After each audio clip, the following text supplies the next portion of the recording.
Cops harassed black woman for loitering, but they had no idea who she really was. The red and blue lights splashed across the wet pavement like spilled paint. Rain hissed against the sidewalk outside the 24-hour pharmacy on Martin Luther King Jr. Boulevard in South Los Angeles. It was 2:17 a.m. on a Tuesday in late November, the kind of cold that slips under your coat and sits on your chest. Two officers stepped out of their cruiser, flashlights cutting through the downpour. "Ma'am," the taller one called, voice already edged with suspicion, "you can't just be standing here. This isn't a bus stop." The woman didn't move. She stood beneath the pharmacy's flickering awning in a soaked navy peacoat 2 sizes too big, a knit cap pulled low, grocery bags at her feet. Her breath came out in soft clouds. She looked tired. Not the tired that comes from a long shift, but the kind that has been accumulating for decades. "I'm waiting on someone," she said, calm, almost gentle. "Waiting on who?" the second officer asked, younger, hand resting on his belt like it was a habit he hadn't decided to break yet. "It's 2 in the morning. Store's been closed an hour. Move along." She glanced at the patrol car's number, 412, and then back at them. "I'm not hurting anybody." "That's not the point," the tall one snapped. "This corner's been hot for prostitution and narcotics. You match the description we've been getting. Let's see some ID." A long silence. Rain drummed on the awning. Somewhere down the block a car alarm gave one half-hearted whoop and died. She reached slowly into her coat pocket. The officers tensed. She pulled out a worn leather wallet, opened it, and held it up so the flashlight beam caught the gold shield inside. Los Angeles Police Department. Rank: Captain. Name: Evelyn R. Carter. The younger officer's mouth actually opened. The taller one recovered first. "Captain Carter." "Ma'am, we didn't." "At ease," she said quietly. "Not angry. Just tired. You couldn't have known. Coat's new, hat's my nephew's. I don't usually walk this beat anymore." The rookie found his voice. We got calls about a woman loitering. Description matched. Dark coat, black female, 5'6", maybe 40. 53, she corrected softly. They stood there getting wet while the realization sank in. Captain Evelyn Carter was Deputy Commander of South Bureau Homicide. 28 years on the job. The first black woman to make captain in South Bureau. The officer who, 12 years earlier, had walked into an ambush on 77th and taken 2 rounds in the vest to drag her rookie partner out. The same captain whose photo hung in the lobby at the academy with the words, "Service above self," etched underneath. And tonight she was standing in the rain outside a closed pharmacy with 4 plastic bags of groceries and a cardboard box of fried chicken getting cold.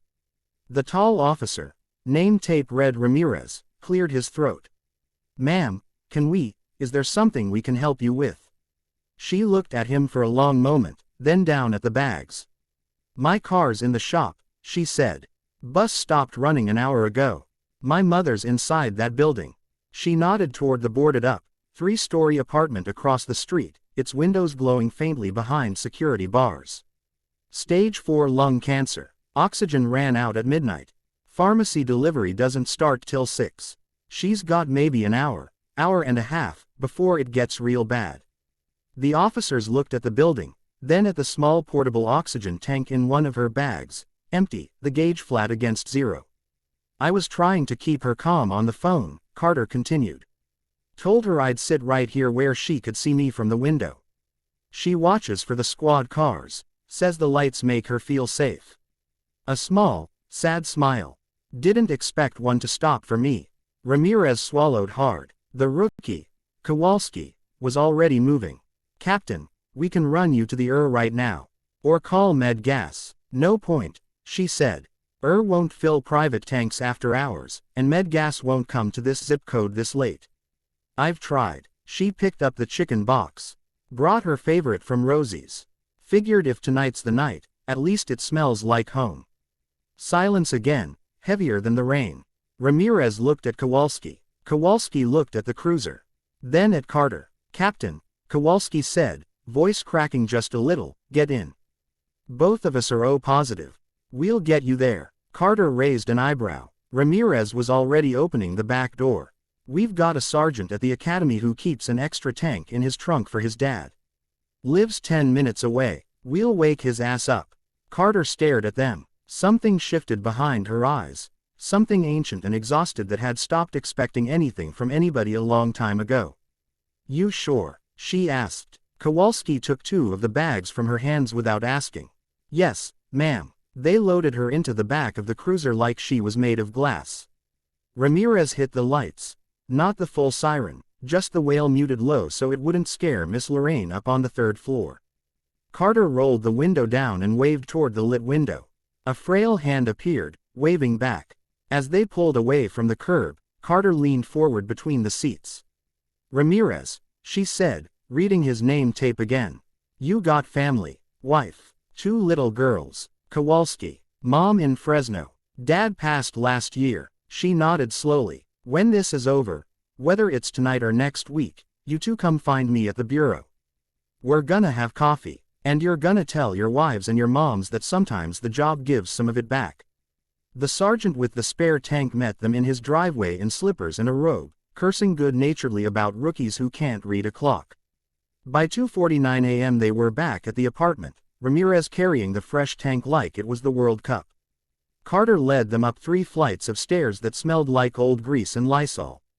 Miss Lorraine was sitting up in a recliner by the window, oxygen mask already fogging with each breath, eyes bright when she saw her daughter walk in with 2 uniformed officers behind her. Evie, she rasped, voice like paper, you done brought the whole department for chicken. Carter knelt, hooked up the new tank, adjusted the flow.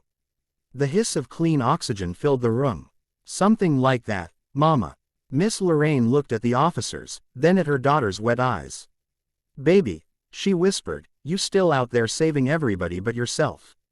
Carter rested her forehead against her mother's knee. Not tonight. Ramirez and Kowalski stood awkwardly near the door until Miss Lorraine beckoned them closer. Young men, she said, sit. Evie, don't let nobody eat cold chicken in my house. So they sat. 4 people in a cramped living room lit by 1 lamp and the glow of patrol lights still flashing silently outside the window.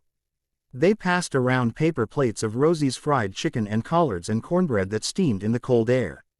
Miss Lorraine told stories about Evelyn as a little girl following police cars on her bicycle, swearing she'd be chief one day. Evelyn told the officers about the time her mother marched in '92 with a toddler on her hip because somebody had to stand for something. At 4:12 a.m., Miss Lorraine fell asleep mid-sentence, oxygen steady, face peaceful for the first time in weeks. Carter walked the officers down to the street. Dawn was still hours away, but the rain had stopped. The city smelled clean for a minute. She shook their hands, proper, firm handshakes, the kind that say more than words. You did good tonight, she said. Ramirez shrugged, embarrassed. You remembered what the badge is supposed to mean, she cut in. Don't ever forget again. Kowalski hesitated. Captain, earlier, we were way out of line. Carter looked up at the lit window where her mother slept. No, she said softly. You were exactly where you were supposed to be. Sometimes the job looks like harassment until it gets the chance to look like humanity. She reached into her pocket, pulled out 2 business cards, wrote her personal cell on the back of each. Next time you're on this corner, she said, you slow down. You look up at that window.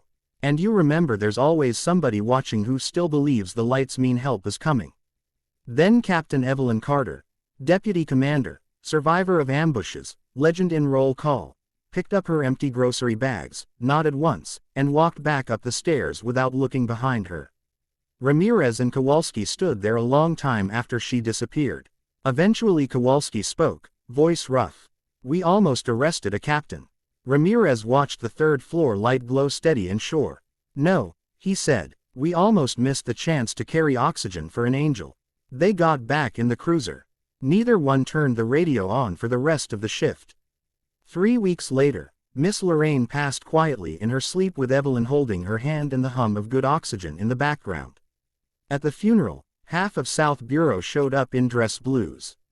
Ramirez and Kowalski stood in the back, hats in hand, eyes red. Afterward, Captain Carter found them by the doors of the church. She hugged them both, hard, like family. Then she pinned something small in gold to each of their uniforms. Commendation bars. The kind that go on your chest and never come off. Engraved on the back of each. For remembering what the lights are for. Years from now, when people ask Ramirez, by then a sergeant himself, why he never wrote another loitering ticket on that corner, he'll just point to the faint scar on that little gold bar and say, because one night the city almost lost one of its best, and 2 cops got shown who she really was.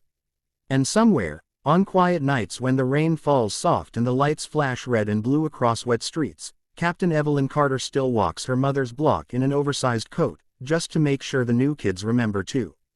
Because some legends don't wear the uniform where you can see it. Sometimes they just stand under a broken awning at 2 a.m., waiting for help to arrive, never realizing they are the help the city has been waiting for all along.